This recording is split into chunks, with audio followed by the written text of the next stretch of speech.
Thank you for your presence, your overflowing joy. It's delicious. Oh. Okay, and then we'll go back to Carol. Yeah. Me first?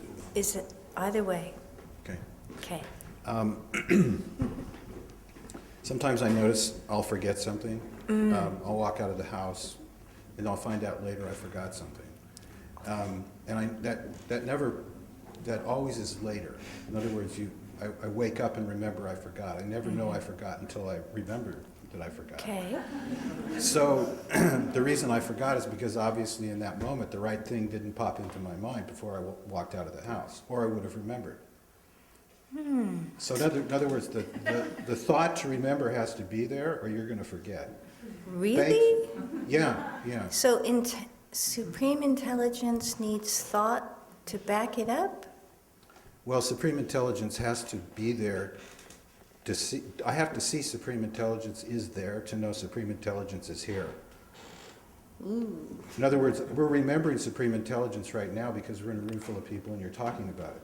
But if I was walking down the street, I might not be in supreme intelligence in that instant. That it seems to come and go. My awareness of supreme intelligence seems to come and go. Beautifully spoken. That's accurate. Okay, so the reason I bring up the forgetting part is that you've got to be in supreme intelligence to be in supreme intelligence in that instant, or you've just forgotten that supreme intelligence is there. But what if supreme intelligence enjoys the experience of remembering and forgetting? Well, remembering is wonderful.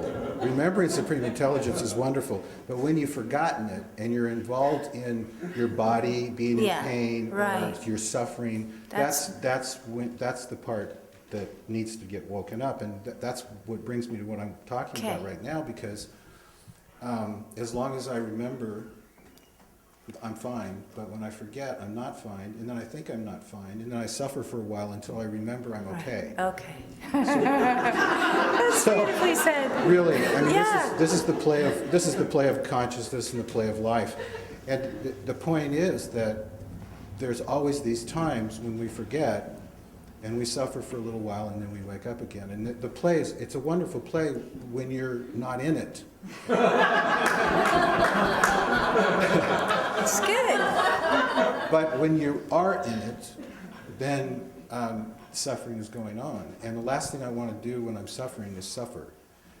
But unless I remember that I can't suffer really, then I'm just going to be suffering. Okay. And so I know that Yeah. after I walk out of this room, I will probably, start suffering again at some point and then wake up again. Okay. And what I'm trying to do is figure out a way to always remember so that never happens again. Right. That's the ultimate No, but quest. this is practical. It's practical. Yeah.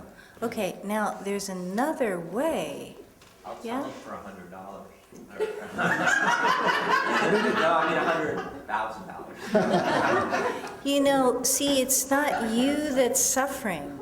It's some of the human. It's who I think I am in that moment. Yeah, that's true. But it's also, you could say it's the body.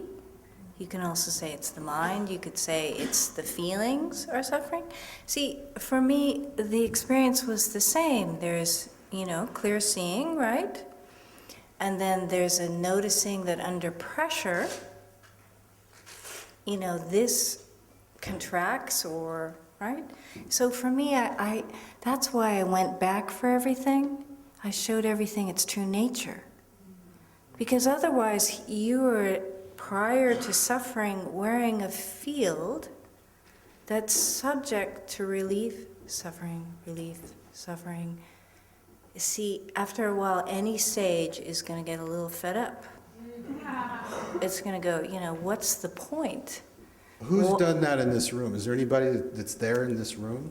I mean, I've been trying for years and decades, and it always keeps repeating itself. Yeah, it keeps repeating itself, and it keeps pestering you. So here you know who you are, but that which is swirling around you like Saturn's sun, rings is saying, who am I? Who am I? Do I have to be samsara forever? Do I have to be identified mind forever, interpretive services, judging? Ay, caramba. It's just going, help, sage, it's circling you. Yeah? So it's only wakefulness, it's only the unconditioned that can be aware of the condition. It's only something that doesn't know suffering that can be aware of suffering. So basically there's a practical moment where you get a little fed up, waiting for grace to liberate the body-mind of the past, and you start functioning as the sage. Anything that moves, that goes, you go, okay, kid, sit down. Look behind your function. You're just feared? Okay, look behind your ideas about yourself. Now, this is just really practical. And just try it out. We could try it on one aspect right now. How about your whole body? Shall we show it it's not a body? Or the mind? Because What's it's... your question? Let's try it on something now. Right yeah. now. It's too late because I'm awake. Okay. See my point? No, but you're resting as clear seeing right now. Okay. Can you find anything in your field of awareness within that's restless? Yeah. Okay, very good. Yeah. So move closer or allow it to come closer. Invite it nearer. Okay. Okay.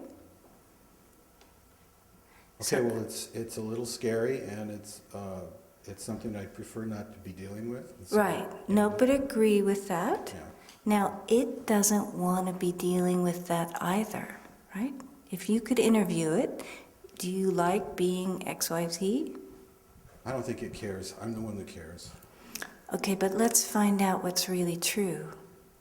Why is it agitatedly presenting itself in the field of awareness? I don't accept it. Right, very good, okay. Yeah. Yeah, so ask it to look behind its role and its function. Now you're guarded by a brilliant guardian called doubt and cynicism. So we have to really bow to that one because that might interrupt your inner satsang. Yeah? It's trying to protect you so you don't get fooled and sold another bill of goods that has no value. Yeah? Oh, you mean right now? Yeah, so just thank it. Can you feel it going, get me? A little bit, yes. Yeah. Okay, so just... Okay, yeah, okay. Now, whatever that irritant is that you don't like, no need to like it. It's clear seeing not to like most of this stuff. Ask it to look behind its idea of itself, or its form or its function. Yeah? Whatever that crystallization of very powerful aversion or consciousness is, ask it to look behind, just look behind. You can even look behind its display. That makes sense for me to...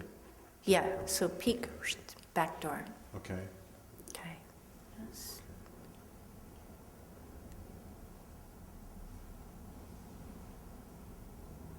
Well, there's something there that doesn't seem to need what the issue is.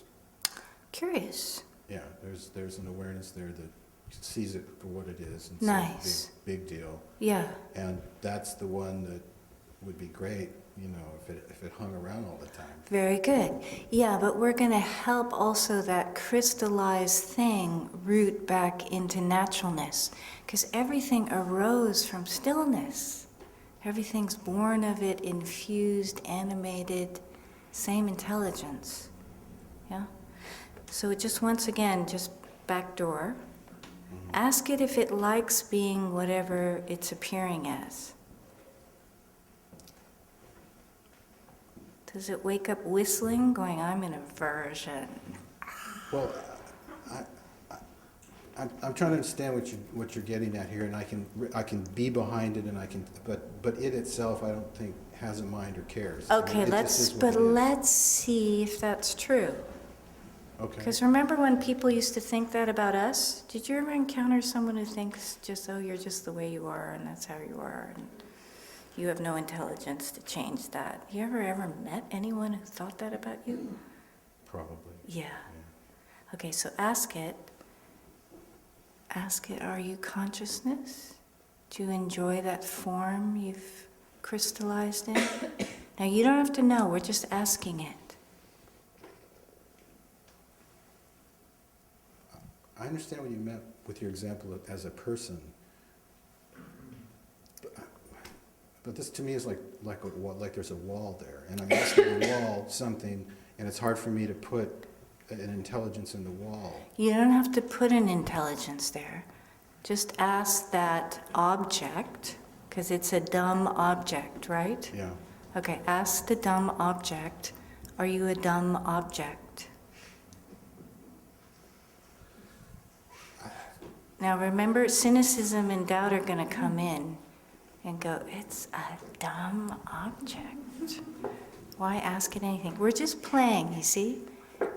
It's like, see, humans used to think animals were dumb objects, and they thought nature was a dumb object.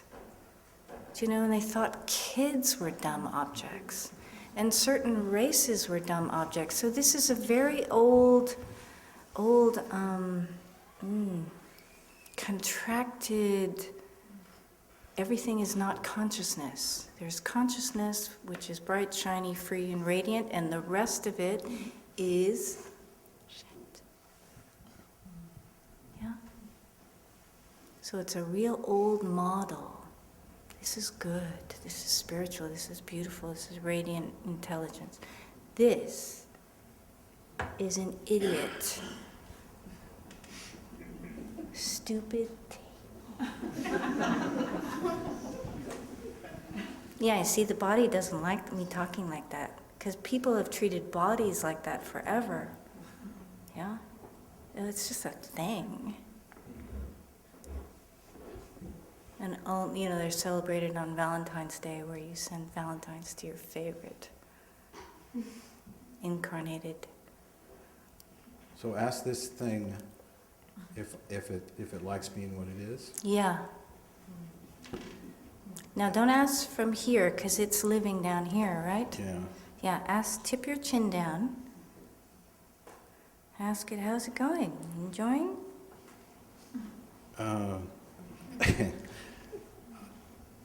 Are you enjoying the effect you're having on me? That I can ask. That was a leading question. That was good. I don't think it cares. I think it's just what it is, and I'm the person that's having a problem with it. Somebody else might not have a problem with it at all. In fact, I'm sure they don't, but I do. I've got this problem with it. Yeah, but just how authentic is that? That's juicier than it doesn't care, it just is. It's just the way it is. Can you see that's kind of like dry styrofoam? Now, those are very high teachings. But what happens is the mind takes them and styrofoams them. And then here's something that's arising in consciousness, presenting it to the great alchemist who can return anything back to its true nature. And then the mind moves. It's just how it is. This will always be how it is. You get to live with this till you're 97. It doesn't like what it is. Very good. Yes. So you don't like it, and it doesn't like the form it's taken. Right. Now, see, all of a sudden we have a complete mutual oneness here. It's not opposing you. It's saying, help. Yeah? Now just play with me one more minute. Okay. Pretty please? Okay. Now, you're so sweet. Okay. You are a mensch. I love it. Okay. So now really bowing to it. And just a little compassion for how much suffering or uncomfortableness is in that. That it's feeling or me? It's feeling both of you, Both of actually. us. You could have some Okay. compassion for you and for it. Just a little like, ugh. Whew.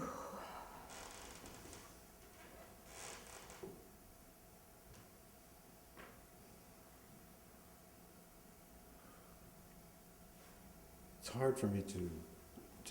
Don't know how to do this. I don't. Yeah, this is good news. We don't want to do compassion. Yeah. So it's just more like that's suffering. You're aware of suffering. Yeah?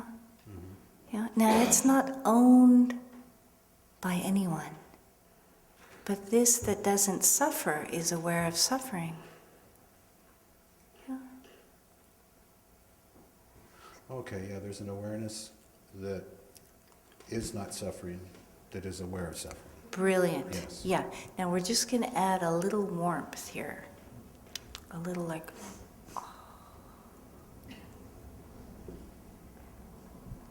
Which, if I could jump into it, would be a great place to look from. Okay, but just in this moment, see, we've cultivated wisdom as a culture, and I would say also as a sangha, yeah? And now what we're doing is we're noticing that within the vastness, if there's any aware of suffering, there's also a softening, so to speak, or you can even say an alertness in the vastness when it notices suffering. Yeah? And just kind of feel the vastness's view on suffering. How does the heart of the vastness feel when it notices suffering? Compassion. Compassion. So it's already there. It's not like we're gonna like buy some and add it. Yeah, it's there. So now just feed it with gratitude or your full attention. Because whatever you look at blooms. Wow. See, this was Papaji said there was a sacred secret beyond even emptiness. And he said you have to ask for it in stillness. And he also said there's many traditions that say that emptiness is empty. And then he laughed from his toes. And he said, that is not my experience. There is more love in the vastness. And yes, it allows for everything. But it feels the suffering in its creation. Yeah? It's cradling everything, and its awareness is drawn by suffering, just as it's drawn by beauty, right? So here, awareness in you, this compassionate heart of emptiness, has been sitting with the suffering. But what's happened is there's trickery from the mind saying it is what it is, and that's so that the compassion doesn't know itself. Because there's many realizations of emptiness, but also this is fullness's realization. Yeah? Yeah. Yeah, I can feel it. Like That's it's it. all around. That's it. It's all around the sufferer, and it's around the suffering. Oh, beautiful. It's all around that. That's it. All that stuff exists in it. It's so true. So everything is already welcomed, already cradled. Now, let's just play with that a little bit, because you are pure potentiality. Yeah? Now just pour your heart into the suffering, or just pour your gaze into it. Do you know? It's almost like you're just, as if it was a grandchild that you never wanted the ancestral conditioning to pass down on, and you'd see for a moment it touched it, and something would arise up and touch the suffering. You see? Yeah. Yeah, the thing that has caused me the suffering has been created almost and built up through my own thinking about it. I can see that. Beautiful. And that's been some kind of a way of thinking that I've picked up. It's not coming from the thing that's holding everything. Gorgeous. At all. That's it. That's why even after a while, all the beautiful pointings and scriptures and sutras and all that sort of thing, you just thank you. But now you explore your potentiality. You're the unlimited one. It's not true that samsara can't come to rest in a moment. That is a myth. Each one of us is the living truth of that. We sit with something in a moment, it shape shifts, it unravels, it unwinds. Yeah, so just play with this. This is the huge view. You have a huge view, yeah. Mm-hmm. Yeah, it's really nice. I mean, it's like this energy, and it's sort of invisible, but yet it's not invisible. Yeah. And then this thing pops up in it called me, this being that I am. But it's surrounded by more than just even the awareness of itself. Gorgeous. Because that's where everything's coming from that makes it. That's and so it. from there, I look, and if I forget who I am, then I'm in that, and then I look around and I find all this suffering. But that's just the image of myself. That's not where I'm really coming from, which is all this. So the wisdom is really rooted in you. So now start to play with the warmth. Yeah. What happens when this pours itself into the moment, or into a friend, or into, even the mind? What happens when it? Yeah. And what happens when someone else is doing it? Yeah. And then you're sharing this. Yeah. It's quantum yummy. Right now. Yeah. Wow. Thank you so much. Because you just went through a couple of taboos.